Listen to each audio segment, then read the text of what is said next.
Okay, students, are you able to see the screen?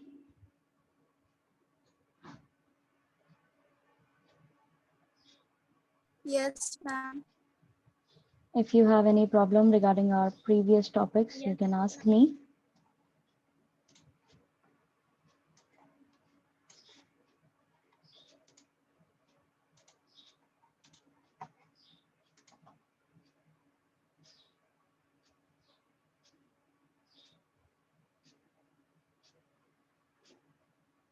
पहले की पढ़ाई टॉपिक्स में किसी को कोई दिक्कत आई है तो अभी आप लोग पूछ सकते हैं. No, ma'am. Okay. So yesterday we studied this first past the post system. Now we have to study about the other system, proportional representation. Let us compare this to how elections take place in Israel that follows a very different system of elections. जो हमने कल पढ़ा था FPTP वो हमारे India के अंदर applicable है, ठीक है, अप्लाइड है, और ये वाला जो है ये इजराइल के अंदर है, ठीक है. यहाँ पे थोड़ा डिफरेंट सिस्टम है इलेक्शन का. In Israel, once the votes are counted, each party is allotted the share of seats in the parliament in proportion to its share of votes. ठीक है. अब यहाँ पर क्या होता है बेसिकली, जब इनके इलेक्शन हो जाते हैं, यहाँ पे एक बॉक्स दे रखा है प्रोपोर्शनल डिस्ट्रीब्यूशन किस तरीके से है कि जितने परसेंट इनको वोट्स मिले हैं उतनी ही परसेंट इनको सीट्स भी मिलती हैं, ठीक है.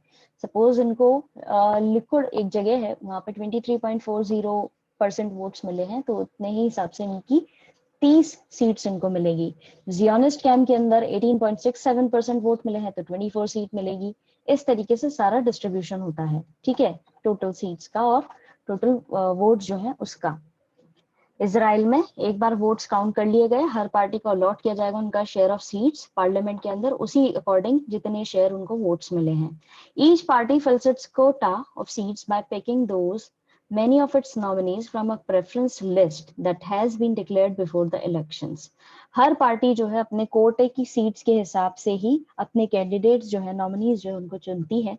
एक पर्टिकुलर प्रेफरेंस लिस्ट होती है और ये सब इलेक्शन से पहले कर लेते हैं वो अपने चुनना अपने रिप्रेजेंटेशन मतलब रिप्रेजेंटेटिव को. This system of election is called the proportional representation system. इस system को बोला जाता है proportional representation system. In this system, a party gets the same proportion of seats as its proportion of votes. इस system के अंदर उतने ही seats आपको मिलेंगी जितने ही percent आपको votes मिले हैं उसी proportion में आपको ये चीजें मिलती हैं, ठीक है. इसे मार्क कर लेना, ये लाइन काफी इंपॉर्टेंट है. In the PR system, there could be two variations. अब इस सिस्टम के अंदर भी दो variations बोले गए हैं. In some countries like Israel or Netherlands, the entire country is treated as one constituency and seats are allocated to each party according to its share of votes in the national election. अब Israel और Netherlands जो है उसके अंदर basically क्या है, वो पूरी कंट्री को एक ही कॉन्स्टिट्यूएंसी के हिसाब से देखते हैं. अब अगर आपको याद हो हमारे इंडिया के अंदर जो है वो प्रॉपर अलग अलग कॉन्स्टिट्यूएंसी यानी चुनावी क्षेत्र जो है वो अलग अलग डिस्ट्रीब्यूटेड है, ठीक है. इसलिए सीट्स जो यहाँ पर हैं एक ही कॉन्स्टिट्यूएंसी देख रहे हैं पूरे देश को ये, तो सीट्स यहाँ पे जो है वो पार्टी को उनके वोट्स के अकॉर्डिंग मिलती हैं. The other method is when the country is divided into several multi-member constituencies as in Argentina and Portugal. अब यही सिस्टम के तहत जहां पर यहाँ पे तो सिंपल एक कॉन्स्टिट्यूएंसी वाली बात हो रखी थी, दूसरी जगहों पे कई सारी सेवरल मल्टी मेंबर वाली कॉन्स्टिट्यूएंसीज देखी गई हैं अर्जेंटीना और पोर्चुगल के अंदर. Each party prepares a list of candidates for each constituency. Her party एक लिस्ट बनाती है अपने अपने कैंडिडेट्स की हर एक चुनावी क्षेत्र के तहत, ठीक है. Depending on how many have to be elected from that constituency, depend ये करता है कि कितने लोग वहां से इलेक्ट होने, उसी हिसाब से ये अपनी लिस्ट जो है वो बना लेते हैं. In both these variations, voters exercise their preferences for a party and not a candidate. इन दोनों ही वेरिएशंस में वोटर जो है वो अपनी प्रेफरेंस के हिसाब से अपनी पार्टी के हिसाब से काम करते हैं, ना कि कैंडिडेट के हिसाब से, ठीक है. The seats in a constituency are distributed on the basis of votes polled by a party. और सीट जो है किसी भी कॉन्स्टिट्यूएंसी के अंदर इस तरीके से डिस्ट्रीब्यूट की जाती है कि कितने वोट्स जो है उस पार्टी को मिले हैं. Thus, representatives from a constituency would and do belong to different parties. इसीलिए अलग अलग जगह से रिप्रेजेंटेटिव्स जो हैं एक कॉन्स्टिट्यूएंसी के अंदर आते हैं वो अलग अलग पार्टीज वो भले ही अलग अलग पार्टीज के हों, लेकिन कॉन्स्टिट्यूएंसी के अंदर आकर के वो चुनाव तो है लड़ते हैं। समझ में आया? इन दोनों ही पैराग्राफ्स में अभी तक कोई दिक्कत आई है तो आप लोग पूछ सकते हैं कि सिस्टम क्या है, इसके अंदर किस तरीके से 2 वेरिएशन आ रहे हैं। कुछ दिक्कत आई है तो पूछिए। मैम ने यहाँ पर जो टर्म यूज करी है मल्टी मेंबर, मैम इसके अंदर कॉन्स्टिट्यूएंसी का मल्टी मेंबर, ये टर्म जो यूज की गई है मल्टी मेंबर वाली, पार्टी के लिए बोली गई कि भाई कई सारी कॉन्स्टिट्यूएंसी है ना, पहले वाले में तो सिर्फ एक ही चुनावी क्षेत्र, वो पूरी देश को बोल रहे हैं, एक ही कंट्री जो है उसके अंदर एक ही चुनावी क्षेत्र समझ रहा है पूरे देश का कि एक ही चुनावी क्षेत्र है ये, तो वहां पर सीट्स उनके प्रोपोर्शन के अनुसार जा रही थी। यहाँ पर ये मल्टी मेंबर कॉन्स्टिट्यूएंसी यानी कि कई सारे एरियाज को कॉन्स्टिट्यूएंसी की तरह देख रहे हैं, चुनावी क्षेत्रों की तरह देख रहे हैं। सपोज एक जैसे अपने इंडिया के अंदर अलग अलग चुनावी क्षेत्र होते हैं कि भाई यहाँ पे इस राजस्थान के अंदर इतने मेंबर्स हैं, इतने चुनावी क्षेत्र हैं जहां पर अलग अलग टाइम पे चुनाव होने या इकट्ठे एक साथ चुनाव होने, तो उसी तरीके से यहाँ पे भी मल्टी मेंबर कॉन्स्टिट्यूएंसीज यानी कि कई सारे मेंबर्स जो है उस कॉन्स्टिट्यूएंसी चुनावी क्षेत्रों के अंदर इन्वॉल्व हैं। हर पार्टी अपनी लिस्ट बनाएगी हर एक कॉन्स्टिट्यूएंसी चुनावी क्षेत्र के लिए, ठीक है। डिपेंड करता है कि कितने लोग वहां से इलेक्ट होने हैं उस कॉन्स्टिट्यूएंसी के अंदर, यानी उस चुनावी क्षेत्र में से कितने लोग जाने हैं। अब अगर एरिया बड़ा होगा तो वो इस हिसाब से डिपेंड करता है कि भाई इतने लोग जाएंगे, एक सर्टेन अमाउंट में से ही तो लोग जाते हैं ना, ज्यादा बड़ा एरिया होता है तो वो चीज यहाँ पे बोली गई है। दोनों ही वेरिएशंस के अंदर वोटर्स जो है अपनी रिप्रेजेंटेटिव के हिसाब से नहीं बल्कि अपनी पार्टी के हिसाब से वोट देते हैं। वो कैंडिडेट को इसीलिए वोट देंगे कि वो सिंपली कौन सी पार्टी को बिलोंग करता है, कि भाई किसके चांसेस ज्यादा हैं, कि किस पार्टी को जीतने के चांसेस ज्यादा, उस हिसाब से वो लोग वोट करते हैं। इसीलिए यहाँ पे इसको मल्टी मेंबर बोला गया है। Yes ma'am. The seats in a constituency are distributed on the basis of votes polled by a party। अब सीट उसी हिसाब से डिस्ट्रीब्यूट की जाती हैं किसी भी चुनाव क्षेत्र के अंदर, भाई कितनी वोट्स एक पार्टी जो है वो लेने में सक्षम हुई है। Thus, representatives from a constituency would and do belong to different parties। इसीलिए यहाँ पर बोला गया है कि कई सारी पार्टीज जो है वो इन्वॉल्व होती हैं कॉन्स्टिट्यूएंसी के अंदर, अलग अलग रिप्रेजेंटेटिव्स होते हैं। In India, we have adopted PR system on a limited scale of indirect elections. India के अंदर भी हमने ये सिस्टम जो है लागू कर रखा है, ठीक है, पीआर सिस्टम अपना रखा है, लेकिन लिमिटेड स्केल पर जो जहाँ पे इनडायरेक्ट इलेक्शंस कराने हैं वहां पे ये हमने फॉलो अप कर रखा है। The Constitution prescribes a third and complex variation of the PR system for the election of President, Vice President and for the election of Rajya Sabha and Vidhan Parishad। अब हमारा जो constitution है वहां पे हमने एक कॉम्प्लेक्स वेरिएशन ला रखा है पीआर सिस्टम के अंदर, ठीक है। और इसके तहत हम लोग प्रेसिडेंट, वाइस प्रेसिडेंट और जो राज्यसभा और विधानसभा के जो विधान परिषद के जो इलेक्शंस होते हैं कि कितने लोगों को वहां पे अपॉइंट करना है, कैसे करना है, वो सारी चीजें हम पीआर सिस्टम के अंदर करते हैं, लेकिन पूरा थरली हमने इसको कॉपी नहीं कर रखा है, अपना अलग ही वेरिएशन इसमें डाल रखा है। ठीक है, समझ में आया? किसी को कोई दिक्कत?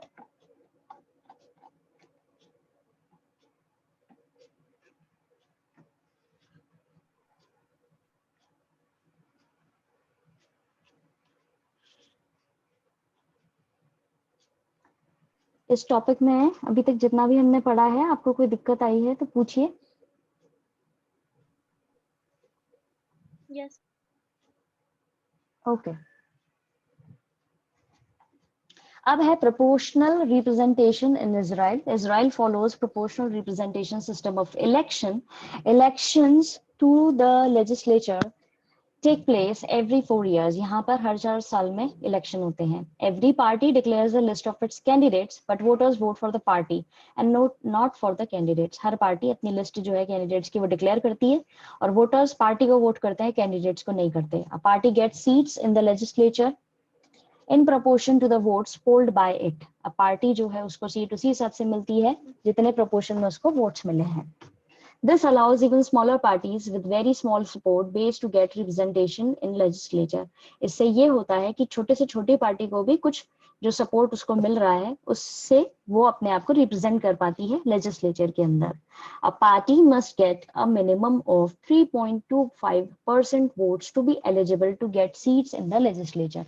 अब यहाँ पर इन लोगों ने इस चीज को मेंशन कर दिया है कि कम से कम आपको 3.25% वोट्स तो मिलने ही चाहिए, तभी जाकर के आपको सीट जो है वो ऑफर होगी लेजिस्लेचर के अंदर. This often leads to multi-party coalition government, और इससे इनके यहाँ पे भी गठबंधन की सरकार बनती है. मल्टी पार्टी कोलिएशन यानी कई सारी पार्टीज जो है वो साथ में आती हैं, गठबंधन करती हैं और सरकार बनाती हैं. ठीक है, इस चीज को याद रखिएगा. ये कोलिएशन वाला जो वर्ड है ये आपको बहुत ही काम का है और आगे काफी सुनने को मिलेगा.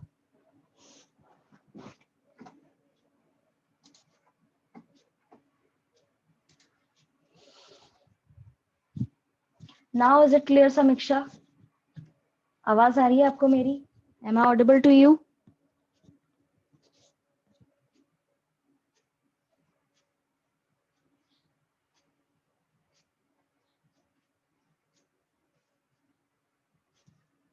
Am I audible to you?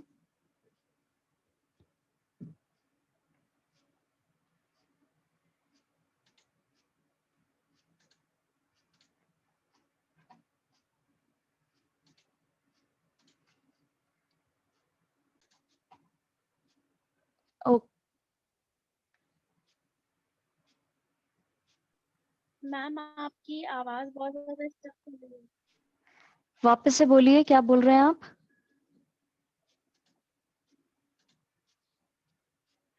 I guess आपके यहाँ कुछ नेटवर्क इशू हो रहा है, इस वजह से आपको मेरी आवाज नहीं आ रही है.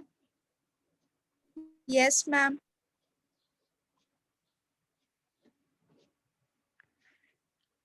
अब क्लियर है? अब am I audible to you now?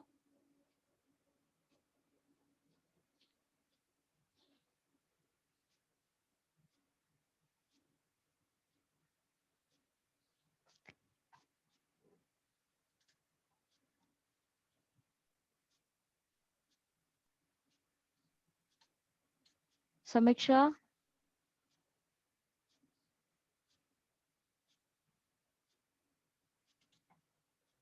am I audible to you? Yes ma'am. Okay. तो ये जो टेबल है ये 2015 की है, जो वहां पे इलेक्शंस हुए थे उसका रिजल्ट यहाँ पे दिखाया जा रहा है. To the Knesset, based on this you can find yes out ma'am. what percentage of seats various Yes, parties ma'am. got in that election. Okay. तो यहाँ पे बताया गया है किस तरीके से अलग अलग जो पार्टीज रही हैं उनको किस हिसाब से वोट्स मिले और किस हिसाब से सीट मिली है. ठीक है. लिक्विड करके एक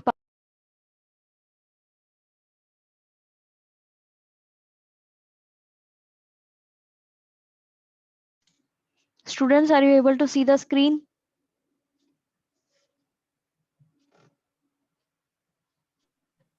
no ma'am. I'm No, again resharing ma'am. it now.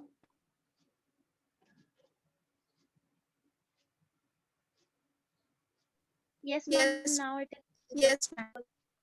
Okay. तो बेसिकली यहाँ पर आपको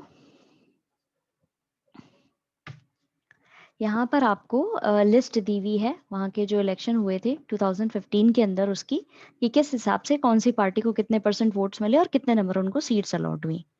तो लिक्विड करके 23.40% वोट्स मिले हैं तो 30 सीट्स मिली है. जियोनिस्ट कैम को मिले हैं 18.67, उनको 24 सीट्स मिली हैं. इस तरीके से सारा डिस्क्रिप्शन दे रखा है. ठीक है.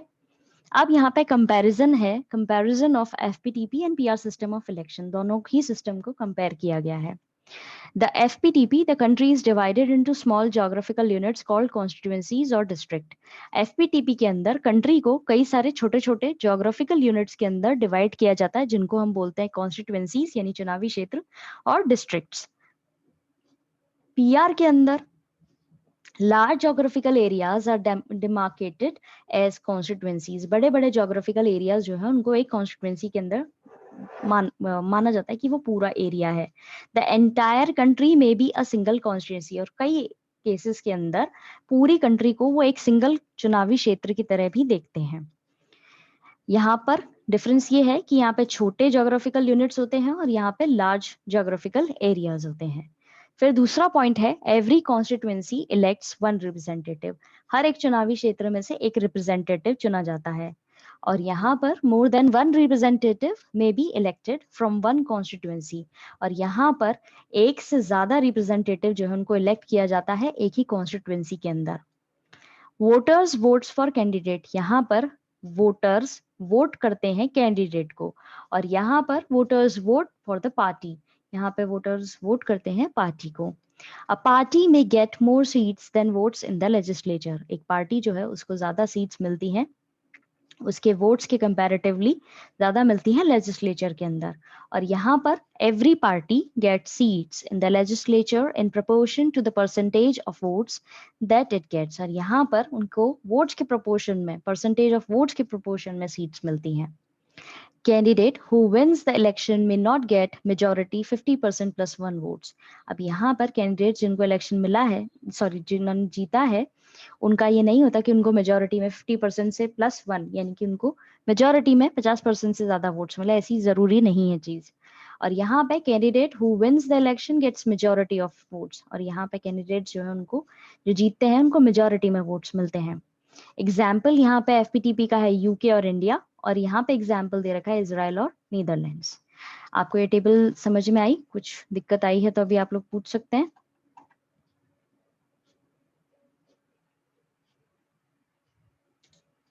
No ma'am. ओके, ये कंपैरिजन जो यहाँ पे दिया गया है ये काफी इम्पोर्टेंट है, आपको ये याद रखना है, ठीक है।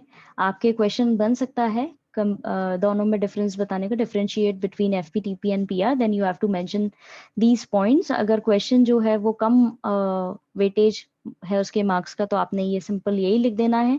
और अगर उसमें ज्यादा वेटेज का क्वेश्चन है, ज्यादा मार्क्स उसमें है, तो आपने इसको थोड़ा सा एग्जैजरेट करके, थोड़ा सा और इम्प्रूव करके लिखना है, ठीक है। अब है राज्यसभा के अंदर ये पीआर जो है वो किस तरीके से काम करता है, ठीक है। How does PR works in Rajya Sabha election, a third variant of PR, यानी कि हमने अभी तक दो वेरिएशंस पढ़े थे इस पीआर के, अब हमारी कंट्री में भी ये सिस्टम एप्लीकेबल है कुछ जगह के इलेक्शंस के लिए, इनडायरेक्ट जहाँ पे होते हैं, तो उनमें थर्ड वेरिएंट है हमारे यहाँ पे single transferable vote system, STV, ठीक है, यानी एक ही बार जो है आप वोट कर सकते हो। Is followed for Rajya Sabha elections, ये राज्यसभा के इलेक्शंस के लिए किया जाता है। Every state has a specific Kota of seats in Rajya Sabha, Rajya Sabha के अंदर हर एक जो राज्य है, स्टेट है, उसको एक स्पेसिफिक कोटा दे रखा है सीट्स का। The members are elected by the respective state legislative assembly, और members जो हैं वो चुने जाते हैं वही जो हमारे इलेक्शन कराए जाते हैं स्टेट लेजिस्लेटिव असेंबली के, उनके द्वारा ही। Voters are the MLAs in that state, और यहाँ पर वोटर्स जो हैं इस सिस्टम के अंदर जो भी चुने हुए एमएलएज हैं वो करते हैं vote. Every voter is required to rank candidate according to her or his preference, her voter को, यानी कि हर एमएलए जो है उसको अपने कैंडिडेट को रैंक करने का हक मिला हुआ है उसकी प्रेफरेंस के अनुसार। To be declared the winner, a candidate must secure a minimum quota of votes, which is determined by a formula.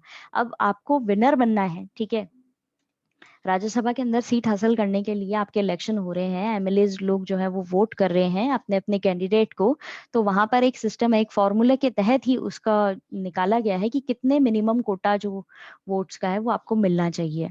वो ये है टोटल वोट्स पोल्ड, यानी जितने भी वोट्स डाले गए हैं upon total number of candidates to be elected +1, जितने भी कैंडिडेट्स हमें इलेक्ट करने हैं उसमें +1, और फिर उसके बाद में ओवरऑल उसमें एडिशन करना है। इस तरीके से यहाँ पे होते हैं। अब आगे इसको समझते हैं। For example, if 4 Rajya Sabha members have to be elected by 200 MLAs in Rajasthan, अब इसमें ये एक एग्जाम्पल दिया हुआ है कि 4 राज्यसभा के मेंबर हमें चुनने हैं, 200 एमएलए जो है राजस्थान के अंदर उनमें से। द विनर वुड रिक्वायर, तो विनर को कितने चाहिए होंगे कि टोटल वोट्स कितने डलेंगे, 200 डलेंगे तो ऊपर 200, ठीक है। नीचे कितने चुनने हैं, 4 लोग चुनने हैं, तो नीचे 4 + 1, क्योंकि हमारा फॉर्मूला ऐसा है, और उसके बाद में ओवरऑल एडिशन भी इसमें करना है +1 का। तो इस तरीके से हमारा ये फॉर्मूला है जिसको सॉल्व करने पे हमारे पास में हमारा ये आ रहा है कि मिनिमम 41 वोट्स मिलने जरूरी हैं। ठीक है, इस तरीके से किसी एक स्टेट के अंदर राज्यसभा के मेंबर्स जब भेजे जाते हैं तो वहां पे जितने भी एमएलएज होते हैं उनमें से किसी एक व्यक्ति को कितने मिनिमम वोट्स मिलने चाहिए वो इस फॉर्मूले से निकाला जाता है। ठीक है, क्लियर है, समझ आया, किसी को कोई दिक्कत?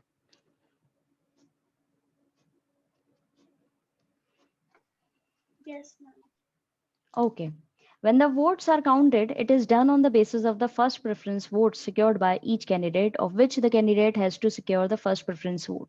जब votes count किए जाते हैं तो वो फर्स्ट प्रेफरेंस वोट्स पे किए जाते हैं कि हर कैंडिडेट को फर्स्ट बार में ही कितने वोट्स मिले हैं, कितने वो सिक्योर कर पाया है। If after the counting of all first preference votes, required number of candidates fail to fulfill the quota, the candidate who secured the lowest votes of the first preference is eliminated and his/her votes are transferred to those who are mentioned as second preference on those ballot paper. अब क्या होता है, जब पहली बार voting हुई, ठीक है, उन्होंने पहली प्रेफरेंस लिख दी कि भाई हम सो एंड सो व्यक्ति को दे रहे हैं, अगर ये नहीं जीतता है तो उसका सेकंड, मतलब अगर इसको ये सिक्योर नहीं कर पाता है मिनिमम वोट तो हमारी सेकंड प्रेफरेंस जो है इस वाले व्यक्ति को जाएगी। इस तरीके से मेंशन होता है। तो जब पहली काउंटिंग करने पे कोई एक कैंडिडेट पूरा नहीं कर पाया, फुलफिल नहीं कर पाया कोटा जो बेसिक नंबर मिलना चाहिए, तो उसको एलिमिनेट कर दिया जाता है और उसको जितने भी वोट मिले होते हैं वो उन लोगों को ट्रांसफर कर दिए जाते हैं जिन्होंने सेकंड प्रेफरेंस के अंदर उसके नाम रखा हुआ है, यानी कि उसको जितने भी वोट मिले हैं उनकी जो सेकंड प्रेफरेंस थी उसके वोट उनको चले जाएंगे। समझ में आया कि क्या हो रहा है यहाँ पे, किस तरीके से ट्रांसफर हो रहे हैं? Second preference रहेगा, preference रहेगा, please. हाँ Yes, देखो ma'am. देखो पहले वोटिंग हुई, ठीक है, 4 कैंडिडेट्स को खड़ा किया गया, ठीक है, उनमें से एक कैंडिडेट या 2 कैंडिडेट जो है उनको 41 वोट्स नहीं मिले। ये जो राजस्थान का वो दे रखा है इसी को साथ में लेके चलते हैं। तो जिन लोगों को वोट नहीं मिले 41 वोट्स, ठीक है, उनका क्या कर दिया जाएगा, उनको एलिमिनेट कर दिया जाएगा। और जितने भी उनको वोट मिले थे पहले, ठीक है, कम मिले हैं, 41 से कम मिले हैं, तो जितने भी लोगों ने वोट दिए हुए हैं तो उनकी जो सेकंड प्रेफरेंस होगी उनको वो वोट ट्रांसफर हो जाएंगे। ठीक है, उस व्यक्ति के हक में जितने वोट्स जाने थे उनकी भी तो सेकंड प्रेफरेंस होगी ना। अब जैसे सपोज मैं यहाँ पे एक क्या कहते हैं एक नाम ले रही हूँ, उसको अमित, सपोज अमित करके एक कैंडिडेट है जिसको वोट नहीं मिले, 41 वोट्स नहीं मिले, वो सिक्योर कर पाया, तो उसी के लिस्ट में जो सेकंड कैंडिडेट को प्रेफरेंस दी गई है कि भाई अगर अमित को हम वोट दे रहे हैं, मालूम तो पड़ ही जाता है ना किसने किसको वोट दिया और किसका क्या प्रेफरेंस रही है, तो उसके वोट जो अमित को जाने थे उसी के हटा के नाम, अब जो सेकंड नाम आ गया है उसको जाएंगे, राहुल करके जो सेकंड कैंडिडेट है उसको ट्रांसफर हो जाएंगे वोट। तो कोई तो व्यक्ति फिर जीतेगा ना, क्योंकि at the end of the day इनको करना क्या है, इनको किसी ना किसी को तो फिलअप करनी है ना वो सीट्स। तो इस तरीके से यहाँ पे काम किया जाता है बैलेट पेपर के ऊपर। आप समझ आया? Yes, ma'am. This process continues till the required number of candidates are elected. ये प्रोसेस चलता रहता है जब तक कि जितने भी कैंडिडेट्स जो चुने गए हैं उनमें से जितने भी लोग हैं उनको प्रॉपर वो कोटा फिल नहीं कर देते। ठीक है, so that's it for today. आज हम इतना ही पढ़ेंगे। We are running out of time. I am going to send you link for your next class and please conjure up your problems related to this topic and this chapter. We'll sort all of your problems in tomorrow's class. Okay.